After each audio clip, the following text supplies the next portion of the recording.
Hi, I am Dr. Melonie Boone, and welcome to another episode of A Founder's Untold Truth. In this video, I want to talk about how we as founders get in our own way. And so I have seen this just in my own entrepreneurial endeavors, and I've also seen it in coaching, whether it's actually many leaders kind of get in their own way, startups all the way to large enterprises. But one of the things that struck me, so we have been now, I am 8 weeks in to the relaunch of Boone Management Group.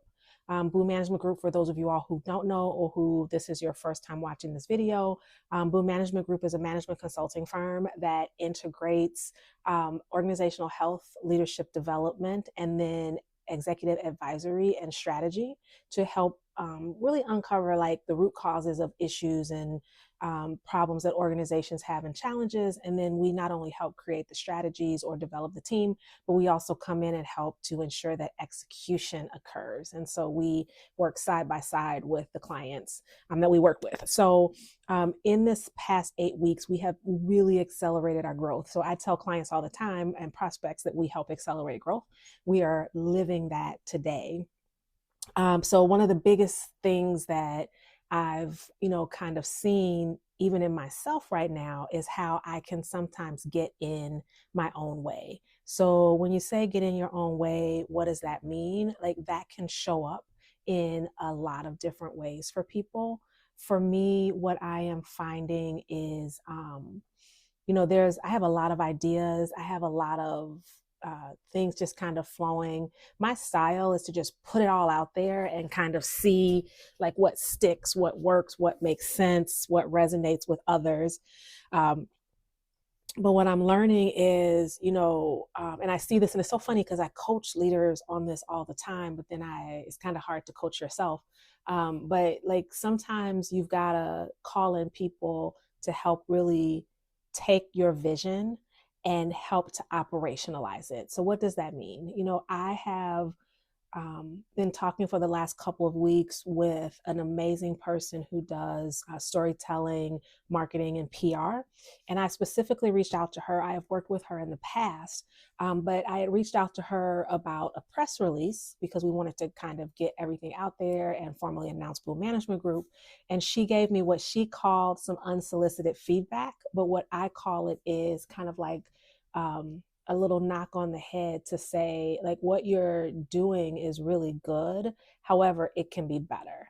And, she was reluctant to give it to me because she has worked with other business owners in the past that have not been as open to that type of feedback. But I actually, thanked her for it.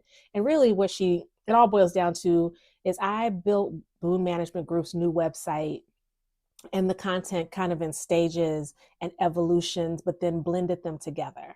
And so, some of the feedback that she gave me is like, the website is just a little bit confusing. And I'm not sure, like she's looking at it from the perspective of a potential buyer, right? Like that's her kind of job, is how do we increase sales and revenue?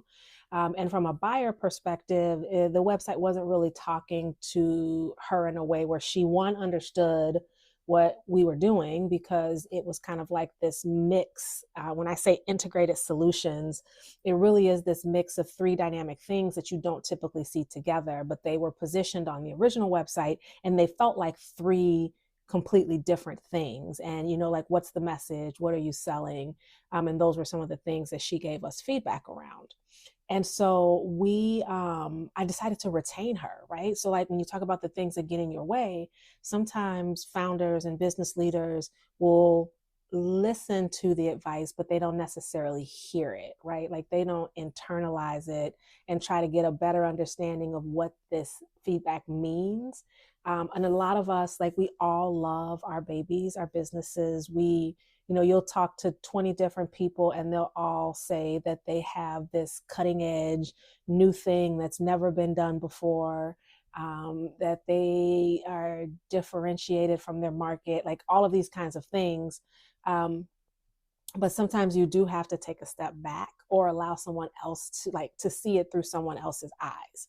And so in doing that work with her, we talked a lot about how I see the work that we do. And, we got into this conversation about how I see a business as a system or an ecosystem of organisms that, all thrive and survive and struggle together. So if you've studied systems theory, I will not go into all of the details on that, but systems theory looks at a business from a scientific perspective as like a body, or you could compare it to a human body, the anatomy of a business. And as she and I were talking, and I was walking her through, like, this is why we kind of pair this assessment that we do, whether it's through psychometrics that we have created ourselves and that are proprietary, or some of the other globally recognized, validated tools. And we pair that with strategy, because a lot of times there's a lot of intersection between like your people, your processes, your systems, your vision, your strategy. Like when you think about from a systems theory perspective, like you need all of those things to be working together. Very similar to me having this conversation, right? I need my brain and my mouth and all of these things to be coordinated. And a lot of times you see friction within organizations that limits their ability to actually do that. And so as she and I were talking, she actually helped me see some things that I couldn't see, because I'm so convinced that like, this is how it should be communicated. This is how I want to market it. This is what, I'm getting feedback from all these different people. And then a little bit of it is like rushing to market. So accelerating growth can sometimes mean that you're like moving really fast. And so you could potentially miss something. And so I greatly appreciate the feedback. And over the past couple of weeks, we've actually worked to rebrand, not from a aesthetics perspective, but rebrand the messaging, rebrand the content on the website. And it also helped me to synthesize all of the thoughts that I have into more of like a digestible kind of information. The organizations that we are working with don't potentially or have not been exposed to a lot of the elements like the assessment that we're doing. And so it's really important that a piece of what we have to do is around educating everyone on what this actually is, what the value is. And then another thing that we another thing that we surfaced in the conversation is oftentimes organizations don't realize that they need the work that we do. And so how can we present things in a way that helps them to really understand that? If I was closed to the feedback, which I have encountered that in the past, and I've been that way in the past, then I would have missed out on a really great opportunity. So what I, want to just really say in this brief short chat is that it's so important for you to be able to kind of take your blinders off and look at your business, look at your idea from different perspectives, and invite in and actually listen to the feedback that you're going to get. Now, don't get me wrong, I have gotten feedback that, either doesn't apply, or it's like, I appreciate it, but it's not the direction that we want to go in. But I still try to be very open to it. And the other thing too is like, it's kind of hard. I even opened it up to my team to say, hey, this is what I've been talking with Karen about. This is what we're thinking and the direction we're looking to go in. And I've gotten feedback from the team as well, which I have an amazing, brilliant team supporting me, but it is hard to have people kind of pick away and dissect the ideas, really that I've had for a very long time. Like the emergence or reemergence of Boone Management Group was not something that was overnight. Like I've been feeling and thinking about this for quite some time, but just had to, get it's not even the motivation, just I got the unwavering urge that was pushing me in this direction. So from this episode, like, what do I want you to walk away with? Why did I even start to do this episode? Like, I really want people, especially business owners, to understand, and founders, like, it is important to listen to others, to take the feedback, to not be defensive. I was defensive at first. I will say, when I first read that email and I was getting the feedback, I always get defensive with feedback. But in this instance, I was, a little defensive, but I had to kind of step outside of Melonie, the person, and really step into Melonie, the CEO, who wants to build a multi-million-dollar global organization, right? Like, you don't do that on your own. You can have these big kind of audacious goals, but you're going to need help along the way, and you're going to need to change it and iterate over and over again. So like, what we did today may not be what we do 3 years from now or 4 years from now, but it was really important for us as we position ourselves, go out into the market, press releases. It actually, which is really interesting, I did a networking thing last week before we did this. And I could even hear it when I was doing my little elevator pitch, when I go around the room and introduce yourself. I could hear how disconnected the message was. And maybe it's because of her email that I had read before that event last week that kind of had me thinking about it differently. But then when I did my elevator pitch today, in a networking thing at a CEO roundtable that I was invited to, it like clicked and it made sense. And everyone, I had people kind of like looked up at me, like it caught their attention. So a couple of people were kind of like looking down at their phones.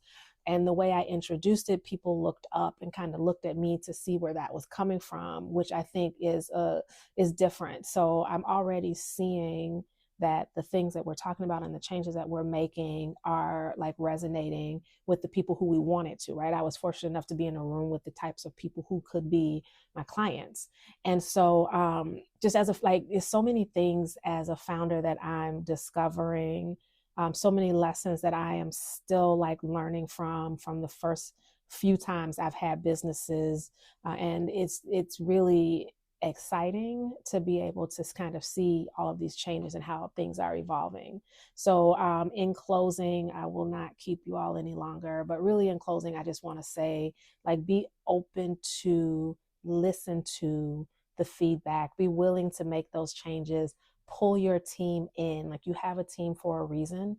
I've been talking to a lot of people who say like being a founder is lonely. And I don't think it has to be. I think that, if we invite people in to these conversations and if we really listen, you're going to find that there's like a lot of valuable information that's going to help your business, that's going to help your clients or your customers, and is really going to have an amazing impact. So this is my episode of the Founders Unfiltered Truth. I look forward to seeing you all in the next episode. If you have topics that you want me to discuss, if there are things that you are interested in hearing about, talking about, if you're a founder and you want to join me as a guest, please reach out to me. My email is mboone@boonemanagementgroup.com. You can also find me on LinkedIn. It's Melonie Boone. And then I'm happy to connect and further these conversations. I think it's critically important for founders to build a community, and not just a community around the fundraising, or not just a community around like the business itself. But, sales is hard. Building a company is hard. Being responsible for others. And I just ran my second payroll, which is insane. It's stressful. It's amazing. It's all of those things. But I think that like building a founder community that is really authentic is super huge and helps a lot. So I look forward to hopefully connecting with people, and then we will see you again next time. Thank you.